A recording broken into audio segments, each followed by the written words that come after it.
Bonjour à toutes et bonjour à tous. Alors, nous allons poursuivre notre aventure en compagnie du ternaire, de la trifonctionnalité et de la tripartition. Pour la 15e intervention, j'ai choisi deux exemples. Alors, le premier exemple est un sticker que j'ai trouvé dans la rue, que j'ai photographié. Et effectivement, ce sticker nous délivre un message en ternaire. Ça tombe bien. Alors ce message, c'est stop sexisme, stop racisme, stop fascisme. Et puis on a le petit logo en bas à droite, le logo Antifa. Donc stop fascisme, Antifa. Le truc ici, du moins ce qui m'a interpellé, c'est la couleur. Une couleur qui ne se réfère pas aux œuvres œcuméniques, pour le coup, mais c'est le violet, en fait, la couleur violette, c'est le féminisme qui se l'est approprié depuis quelques années. Donc quand on voit ce type de message avec la couleur violette, on se dit qu'il y aurait bien du féminisme, quelque chose qui se référerait à la pensée féministe. Et effectivement, je vais essayer de travailler sur ce sticker en relation avec ce qu'on appelle le féminisme intersectionnel. Et le féminisme intersectionnel s'intéresse à quoi ? Il s'intéresse, je place toujours sur ma petite étagère, il s'intéresse au sexe, à la race et à la classe, en fait. Donc sexisme, racisme, classisme. Alors, effectivement, le classisme, c'est pas le fascisme, mais je dirais que d'un point de vue idéologique, ça brasse plus large. Ça prend plus... Le fascisme, ça correspond à une histoire, notamment l'histoire de l'Italie. Le mot fascisme a une origine, et l'origine, ça serait le faisceau, étymologiquement. Donc ici, pour moi, c'est de placer sur ma petite étagère, essayer de voir finalement, de faire correspondre tout ce dont je vous ai parlé avec ce message en 3 dimensions. Et effectivement, ici, il y aurait le classisme qui se réfère à quoi ? Qui se réfère effectivement à la position du maître, et notamment ce qu'on pourrait appeler le pouvoir absolu, monarchie absolue, pouvoir absolu. Le pouvoir absolu d'un seul, comme le roi, ce en regard de la monarchie absolue. Le pouvoir d'un seul, et qui pour nous, que l'on traduit assez directement, qu'on identifie cette personne comme un dictateur, assez rapidement. Donc c'est le pouvoir d'un maître. Et ce maître,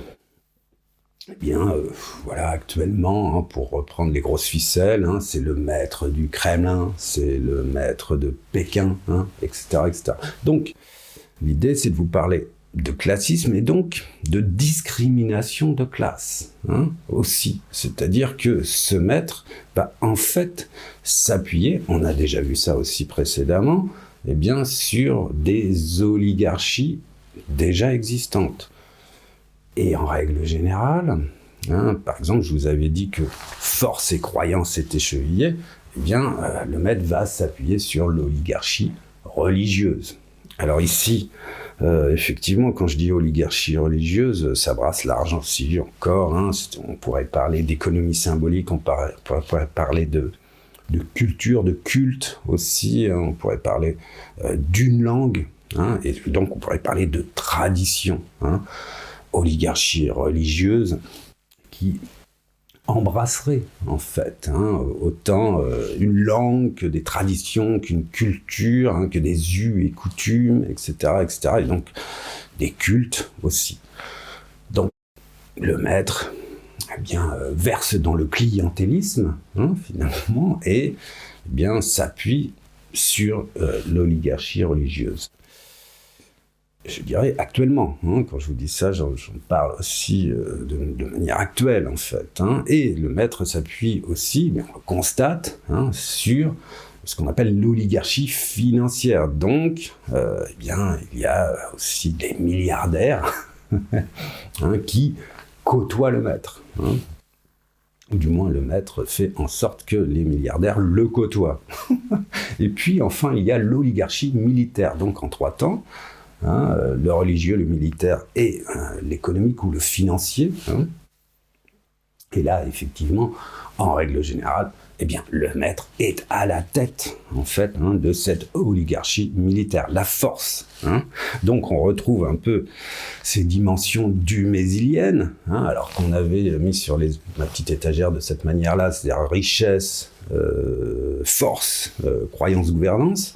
Mais en fait, là, bon, ici, au sein de ce que j'appelle le classisme, hein, donc discrimination de classe, on retrouve eh bien une classe supérieure. Quand je parle d'oligarchie, hein, une classe supérieure qui détient des puissances, qui détient des pouvoirs, pouvoir religieux, pouvoir financier, pouvoir militaire, hein, la force aussi, et on la retrouve sur cet étage-là, au niveau du maître, le maître qui, comme je vous en ai déjà parlé aussi, est le 4e terme, qui fait la synthèse, qui, eh bien, incarne l'unité, en fait, hein, l'unité, eh bien, je dirais, économique, religieuse et militaire. Effectivement, bah, c'est quand même un peu le cas, hein. C'est même plus que le cas d'ailleurs. Et là, pour le coup, cette unité, si vous voulez, eh bien, je dirais qu'elle discrimine le reste. Hein. Le reste, finalement, eh bien, ce sont les esclaves. Bon, les médiateurs n'existent plus dans ce type de gouvernement, en règle générale. Et les esclaves, finalement, bon, bah voilà, sont au service du maître et point barre, hein, point final, et des oligarques. Donc ce sont des sphères, en fait. Hein. Il y a 3 sphères, voilà, je travaille toujours comme ça en ternaire, pour effectivement faire des synthèses. Hein. Tout ce que je dis, c'est assez spéculatif, hein, donc voilà, il faut prendre ça avec des pincettes, ok ?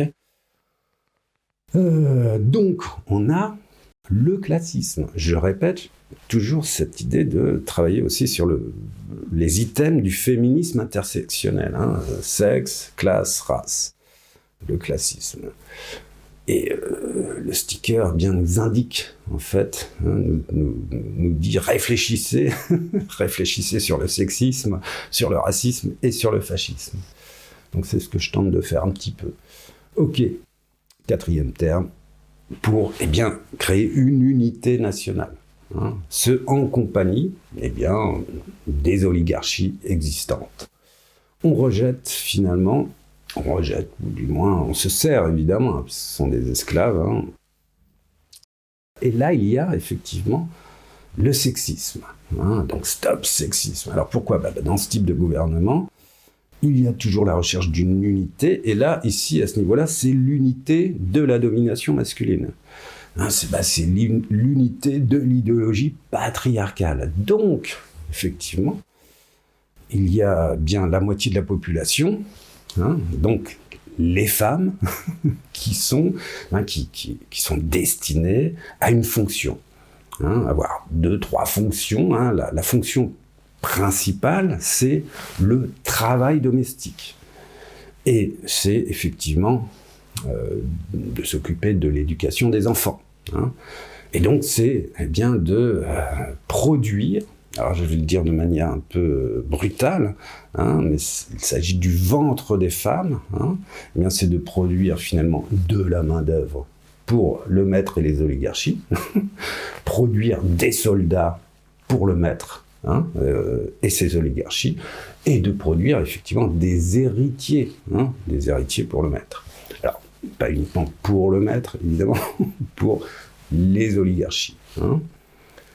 Donc ces femmes, finalement, sont exclues, hein, sont discriminées de ce genre ou de ce type de gouvernement. Donc sexisme. Hein. Et de ce point de vue-là, il y a effectivement, comme je vous dis, le travail domestique. Comme on dit, tout travail mérite salaire. Et donc, les femmes, en règle générale, ne sont pas rémunérées pour le travail domestique. Alors là, ça concerne effectivement, c'est mondial, hein, c'est à une échelle mondiale, les femmes ne sont pas rémunérées pour le travail domestique. Donc de ce point de vue-là, on peut faire effectivement un petit saut comme ça, un petit calcul, une petite équation, et se dire, si ces femmes travaillent gratuitement, eh bien, c'est qu'elles sont aussi, quelque part, des esclaves. C'est le cas, finalement, quand on travaille gratuitement, quand on offre sa force de travail gratuitement. Ou bien, on peut se dire que ces femmes sont bénévoles. Alors, ça va nous servir aussi pour la race, justement. Donc, effectivement, sexisme. Et les femmes sont à un endroit et elles ne doivent pas sortir, en fait, de leur fonction. Et effectivement, bien, pour le moment, dans ce type de régime, on n'a pas beaucoup vu de maîtres, ou de dictateurs qui soient des femmes, en gros. Alors ici, effectivement, il y a toujours des complexités, puisqu'en Europe, au sein des démocraties libérales, chrétiennes ou ce que vous voulez, effectivement, il y a des femmes qui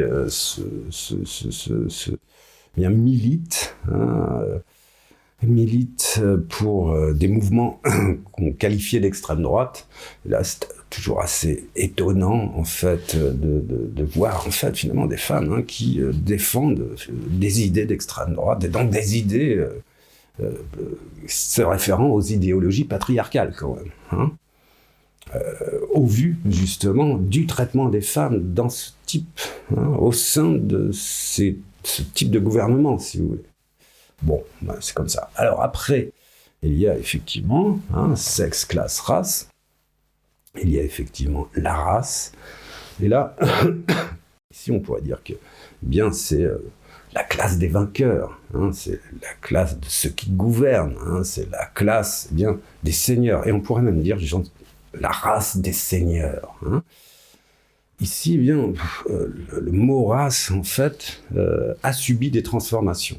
Quand je vous dis race des seigneurs, finalement, c'était plutôt, il faut l'entendre dans sa version latine, concernant Rome. Donc, il y avait la race des seigneurs, mais c'est tout. Il n'y avait pas de discrimination, en fait. De toute façon, la discrimination était déjà là, puisqu'il y avait déjà des esclaves. Il y avait déjà un système, en fait, en place. Mais là, ici, en fait, le racisme, eh bien, c'est une invention qui a eu lieu au XVIIe siècle. XVIIe siècle, une invention qui consiste, eh bien, à une réelle discrimination entre êtres humains, et ce, basé principalement, en premier lieu, sur la couleur de peau, en fait. Alors, effectivement, il y a, au sein de l'histoire, de l'histoire de l'esclavage, il y a l'esclavage, eh bien, des Noirs. Et cette histoire de l'esclavage, en fait, si je la mets ici, si je mets le racisme ici, eh bien, c'est qu'elle est chevillée à l'économie. Donc ici, c'est la zone, vous voyez, de la cupidité, c'est la zone de la raison comptable, etc. Et donc tout ça, finalement, le racisme, le fait de dire, eh bien, que les hommes et les femmes noires sont inférieurs, que la race blanche est supérieure, et donc qu'on peut employer les hommes et les femmes noires gratuitement. Donc on peut s'enrichir, l'économie donc, on peut s'enrichir finalement, eh bien, gratuitement.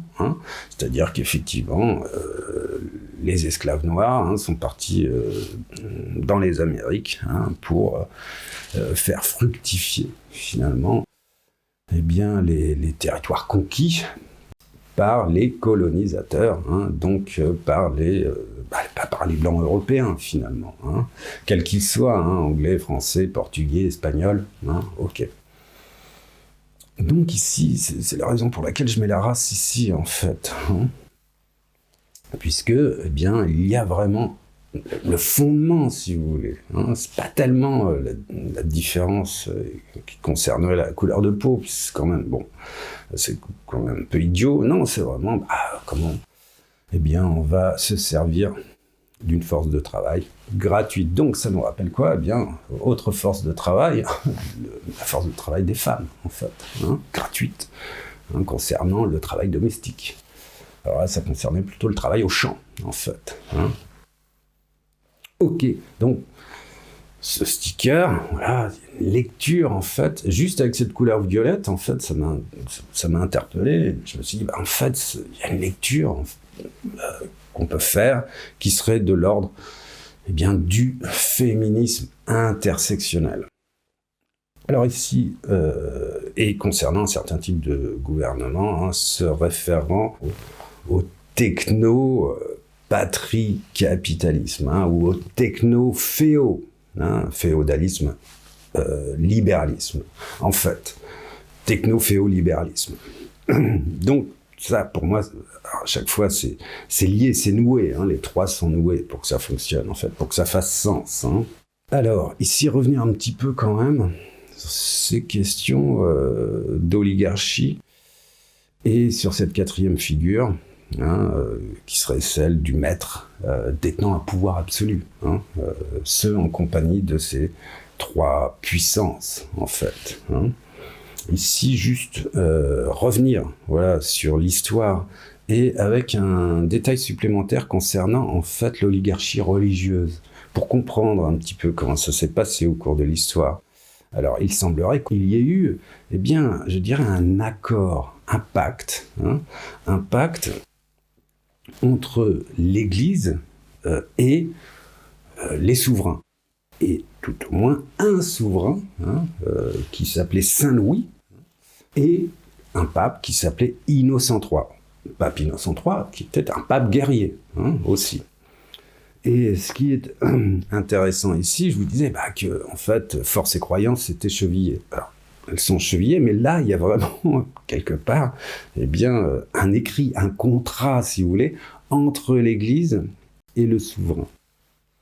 Et qu'est-ce que va produire ce contrat? C'est-à-dire que l'Église va proposer finalement au souverain de le désigner comme finalement celui qui a été élu par Dieu lui-même. Donc, alors, il faut aussi s'imaginer que Dieu était omnipotent. Il faut aussi s'imaginer que l'Église, après 1000 ans d'histoire, s'était plutôt bien installée dans le paysage et surtout le territoire européen, finalement.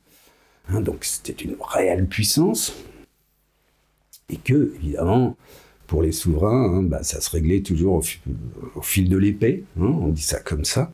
Donc ça se réglait par la force, et l'Église, justement, si vous voulez, le pouvoir de souverain, s'il n'a que la force, son pouvoir est toujours incertain, alors qu'avec l'Église, étant maintenant, si vous voulez, qualifié comme sujet divin et souverain, étant tout juste après Dieu, quelque part, étant élu par Dieu lui-même, ça renforce en fait le pouvoir du souverain. Et ça l'a renforcé, comme on a pu le constater d'ailleurs, jusqu'à la Révolution française. Donc vous voyez, c'est cette idée d'oligarchie religieuse, comme ça, qui va se lier avec le maître, avec le souverain, en fait, et qui va renforcer sa position, son contrôle, sa maîtrise sur un territoire donné.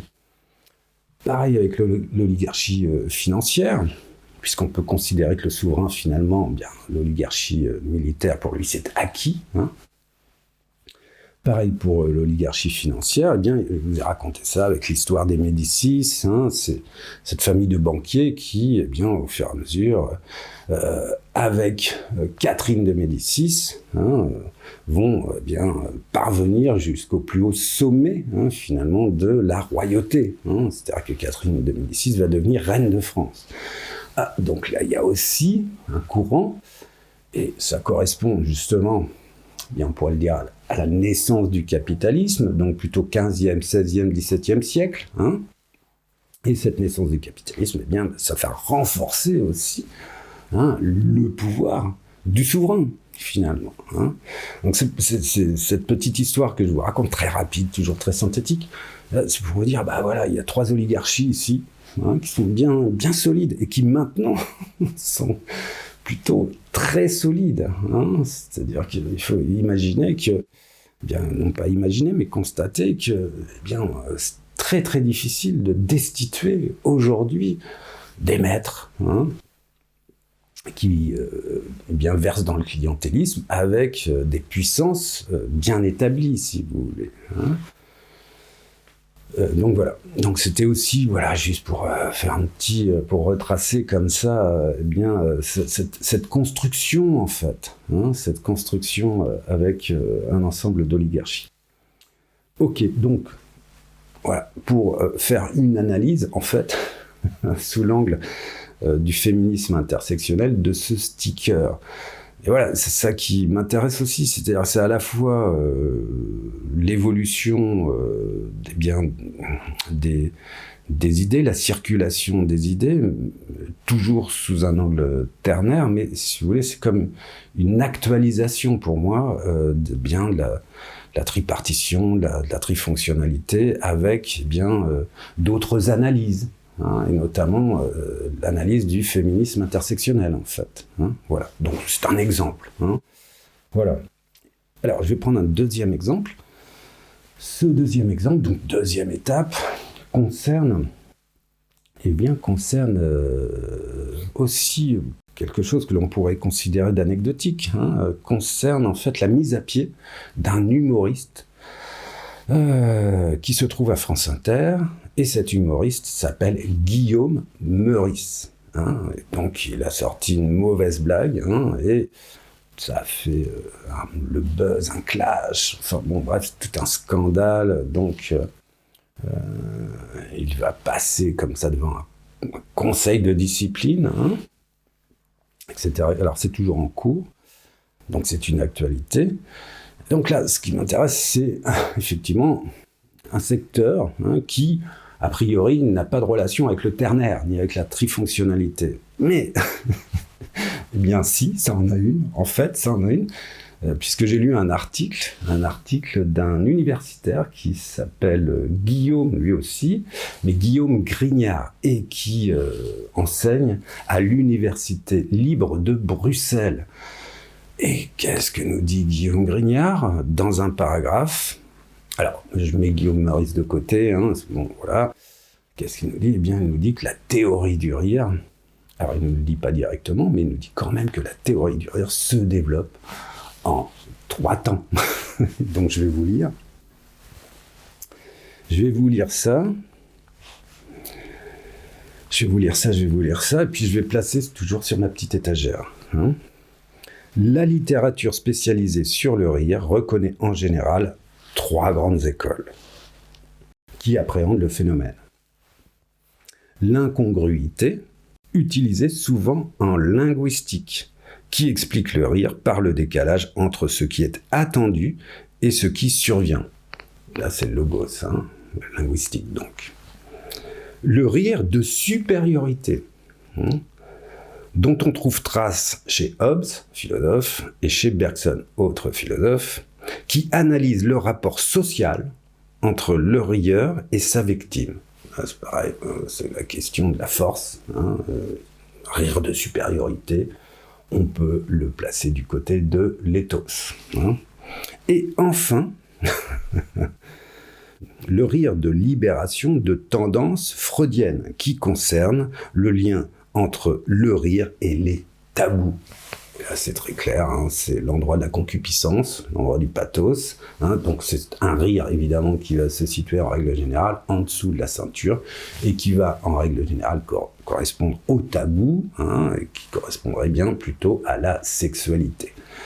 Donc on a vraiment, là, ici, dans cette définition, hein, alors ici, je précise qu'une théorie sur le rire peut se développer en 4, en 5, en 6 temps, en 6 dimensions. C'est pas le problème. Hein. Ici, je le reprécise parce que voilà, faut pas prendre comptant ce que je dis. Moi, je fais une lecture et je m'appuie finalement, sur des synthèses. Et effectivement, ce n'est qu'une synthèse. Hein.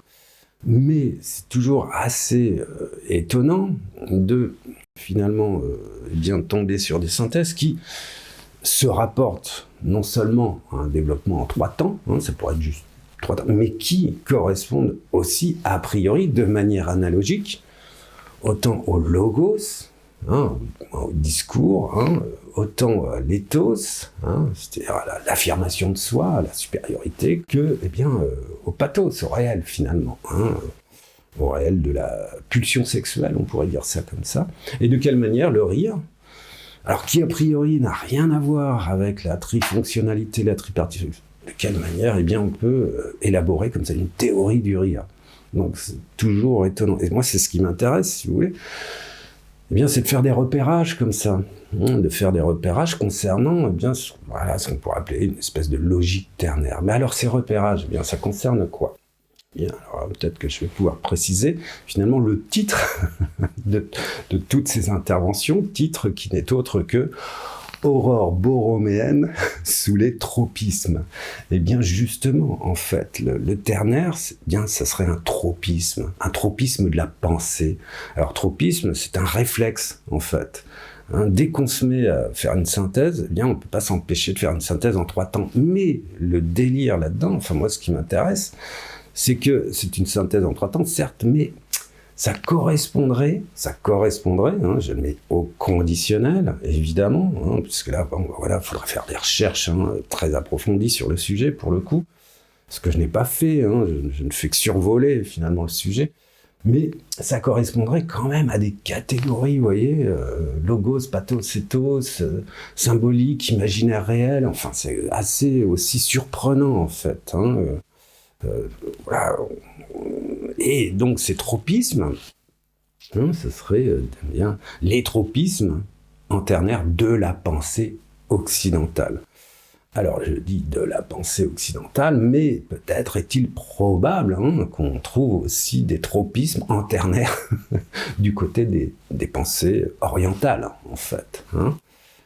Et notamment si on considère que le Mahabharata participe plutôt de l'Orient, vous voyez. Donc, alors je reviens aux premières interventions, pour ceux qui ont suivi ou celles qui ont suivi, c'est-à-dire que le Mahabharata, c'est le début de la trifonctionnalité quand même, vous voyez. Donc voilà.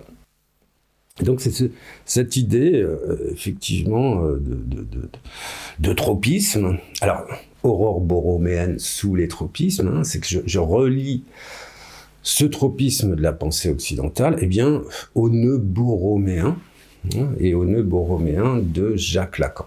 Alors ici, effectivement, le nœud borroméen de Jacques Lacan m'intéresse. Pourquoi ? Parce que justement, Lacan nous dit que le symbolique, l'imaginaire et le réel sont noués. Alors je rappelle que le nœud borroméen, effectivement, concerne la psychanalyse et concerne effectivement ce que l'on peut dire de l'inconscient. Ok, ça se rapporte sans doute aussi des choses que j'ai développées, à l'ordre des choses, à l'ordre du discours, mais ça a sans doute pas beaucoup de rapport avec l'ordre social, vous voyez. Toutefois, on peut toujours s'amuser à faire des comparaisons.